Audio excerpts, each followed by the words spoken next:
দেশবাসীর প্রতি, আলেম সমাজের প্রতি বিশেষভাবে আহ্বান জানাবো যে সংখ্যালঘু এবং বিশেষ করে আইন শৃঙ্খলা রক্ষাকারী বাহিনী, পুলিশ সহ অন্যান্যদের জানমালের নিরাপত্তা এবং রাষ্ট্রীয় সকল স্থাপনাগুলো যেন নিরাপদ থাকে সেজন্য আপনারা পদক্ষেপ গ্রহণ করবেন।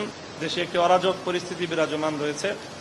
এই পরিস্থিতিতে দেশকে উদ্ধার করার জন্য, দেশে আইন শৃঙ্খলা পরিস্থিতি স্বাভাবিক করার জন্য, জনগণের জানমালের নিরাপত্তা নিরাপত্তা প্রতিষ্ঠিত করার জন্য কঠোরভাবে পদক্ষেপ গ্রহণ করা হবে এবং সেই ক্ষেত্রে সশস্ত্র বাহিনী যে কোনো পদক্ষেপ নেবে সে জনস্বার্থে, সেটাকে আমরা সকলেই স্বাগত জানিয়েছি এবং আহ্বান জানিয়েছি।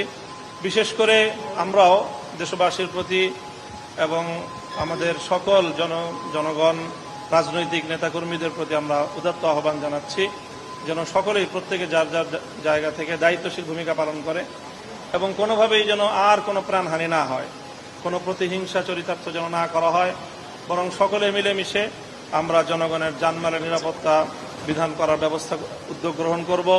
সেই ক্ষেত্রে বিশেষভাবে আমরা অত্যন্ত মর্মাহত যে বেশ কিছু দুঃখজনক ঘটনা সংবাদ ইতিমধ্যে আমাদের কাছে এসেছে। দেশের বিভিন্ন প্রান্তে আইন শৃঙ্খলা রক্ষাকারী বাহিনী, বিশেষ করে পুলিশের উপর অনেক বড় ধরনের বেশ কিছু আক্রমণ হয়েছে।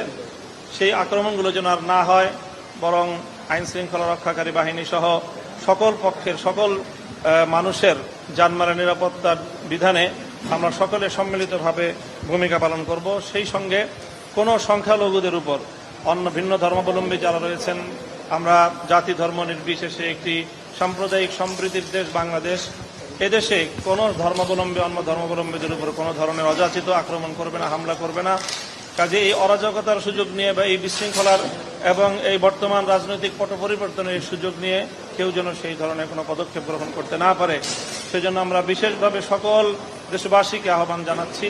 বিশেষ করে রাজনৈতিক নেতৃবৃন্দ যারা রয়েছেন, আমাদের ইমাম সাহেবান যারা রয়েছেন, আলেম ওলামা যারা রয়েছেন, তাদের ক্ষেত্রে একটি অগ্রণী ভূমিকা পালন করতে হবে।